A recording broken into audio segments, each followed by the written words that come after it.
검찰은 수사를 하는 것입니까? 아니면 스토킹을 하는 것입니까? 서울중앙지검 반부패 수사 3부가 이재명 대표와 가족들의 수년간 자금 흐름을 살펴보고 있다고 합니다. 도대체 몇 번째입니까? 계좌가 헐게 생겼습니다. 지금까지 대장동 사건으로만 1년 넘게 수사를 하고도 이재명 대표와 아무런 연관성을 찾지 못하니 이제는 부정한 돈을 받은 것처럼 몰아가고 있습니다. 윤석열 정권의 검찰이 보이는 행태는 전혀 상식적이지 않습니다. 검찰은 마치 스토커처럼 집요하게 이재명 대표 수사에 올인하고 있습니다.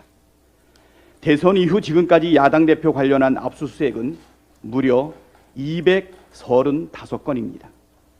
야당 대표 관련 수사의 10분의 1, 아니 100분의 1만 수사했더라도 김건희 씨 논문 표절 의혹 수사, 도이치모터스 주가 조작 수사는 진작에 끝나고도 남았을 것입니다.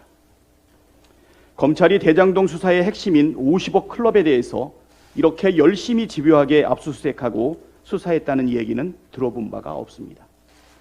자기 편은 증인과 물증이 확실해도 아무 문제가 없는 것처럼 봐주고 정적은 신빙성 없는 진술만으로도 끝까지 죽이겠다고 달려들고 있습니다.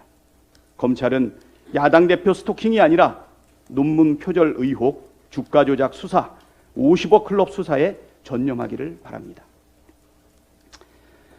반헌법적 범죄도 서슴지 않는 검찰, 공무상 비밀 누설죄로 고발을 검토합니다. 언론의 단독 보도 뒤에 숨은 검찰의 낙인 찍기, 망신주기 수사가 도를 넘었습니다. 헌법에 명시된 무죄 추정의 원칙을 멋대로 위반한 채 언론 플레이, 여론 재판에만 몰두하고 있습니다.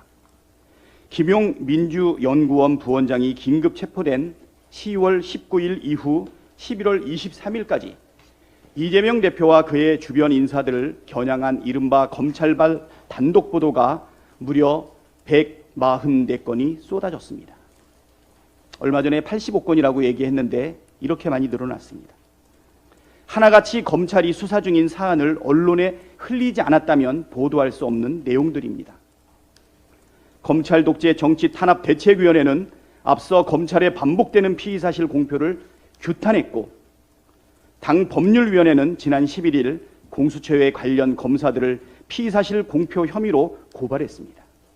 그러나 검찰은 이를 비웃듯 피의사실 공표를 멈추지 않고 있습니다. 이에 서울중앙지검 관련 검사들을 공무상 비밀누설 죄로 고발 조치를 검토하겠습니다. 우리 형법 제127조는 공무원 또는 공무원이었다가 법령에 의한 직무상 공무원 또는 공무원이었던 자가 법령에 의한 직무상 비밀을 누설한 때에는 2년 이하의 징역이나 금고 또는 5년 이하의 자격정지에 처한다고 규정하고 있습니다. 대법원 판례에서도 수사기관이 현재 어떤 자료를 확보하였고 해당 사안이나 피의자의 죄책 등의 정보는 해당 사건에 대한 종국적인 결정을 하기 전까지는 외부에 누설되어서는 안 될 수사기관 내부의 비밀에 해당하고, 그 내용이 누설된 경로에 따라서는 사건 관계인과의 유착 의혹 등으로 수사의 공정성과 신뢰성이 훼손됨으로써 수사의 궁극적인 목적인 적정한 형벌권 실현에 지장이 생길 우려도 있다며 수사 정보 등을 유출하는 것은 공무상 비밀 누설죄에 해당한다고 판시하고 있습니다. 공무상 비밀을 누설하면서까지 언론의 피의사실을 공표하는 의도는 명백합니다. 입증되지도 않은 혐의 사실을 언론에 유출해 수사 대상을 사실상 범죄자로 규정짓고 이러한 압박을 통해 없는 죄도 만들어내려는 심산 아니겠습니까? 이는 수사가 아니라 언론 플레이, 여론 재판에 몰두하는 검찰의 조작 수사 행위를 더 이상 좌시하지 않겠습니다.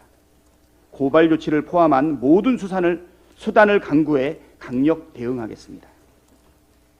검찰의 정적 제거 정치 행위 반드시 대가를 치르도록 하겠습니다. 이상입니다.